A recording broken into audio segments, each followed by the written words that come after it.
When I say the name Roland Stephen Taylor, or even just aka Steve Taylor, does anyone come to mind? Might not, but that's okay. Not many people know who he is until they hear some of what he's done and who he's been associated with. I didn't even know who he was until just a few years ago. I want to give honor today to Steve Taylor, an awesome guy who loves music just as much as I do.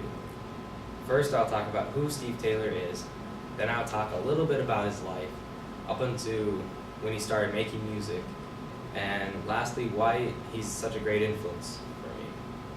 So who is Steve Taylor? Well, first off, he's a singer, songwriter, and record producer. Taylor started making music in the 1980s, 1983 to be specific. He started making demos, and soon after, Sparrow Records signed him on as a solo artist, thus beginning his career in Christian alternative rock.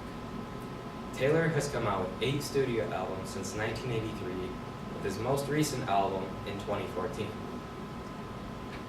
Steve Taylor also is a movie producer and film director. Taylor has produced 8 movies that started in 1980 with a movie called Joe's Distributing. And his most recent movie came out in 2012 titled Blue Like Jazz. In 1996, Taylor released a movie that was titled Down Under the Big Top, and it was a movie that included the Christian band The Newsboys. He has also directed and starred in many music videos, including a few songs from his latest album. Roland Stephen, aka Steve Taylor, was born December 9, 1957. He's the oldest of 3 children, and his father is a Baptist preacher. The Taylor family moved to North Glen, Colorado, a suburb of Denver, when Taylor was 6 years old. He then graduated from North Glen High in 1976. After high school, Taylor attended Biola University in California.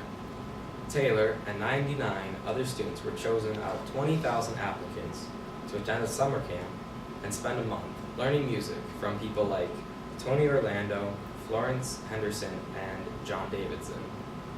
It was after that when his music career took off and went from 1980 to present. So why does Steve Taylor have a great influence on me? First of all, he never gave up.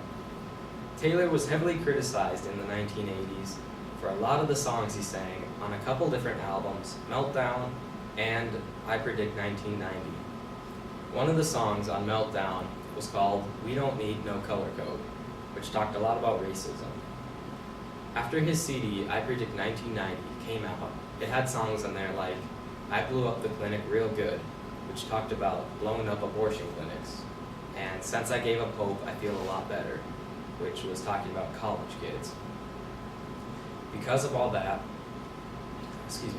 that album was eventually taken out of most Christian music stores. Another song was called On the Fritz, and that came out in a later CD, which talked a lot about hypocritical preachers that hide their personal lives. His last CD came out in 1993. After several years out of the music business, Steve Taylor released an album in 2014 entitled Goliath. This was his first studio album in over 20 years. Another reason for Steve Taylor having a great influence on me is simple.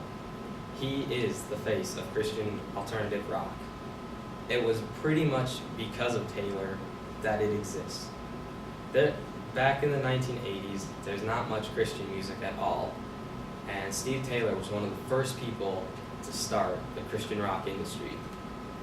Steve Taylor was way ahead of his time in the 1980s, and like many songs from the 80s, he's still ahead of our time today. So today I talked a little bit about who Steve Taylor is, a little bit about his life, and why he has such a great influence on me. So, in the end, here's to you, Steve. Keep on rocking.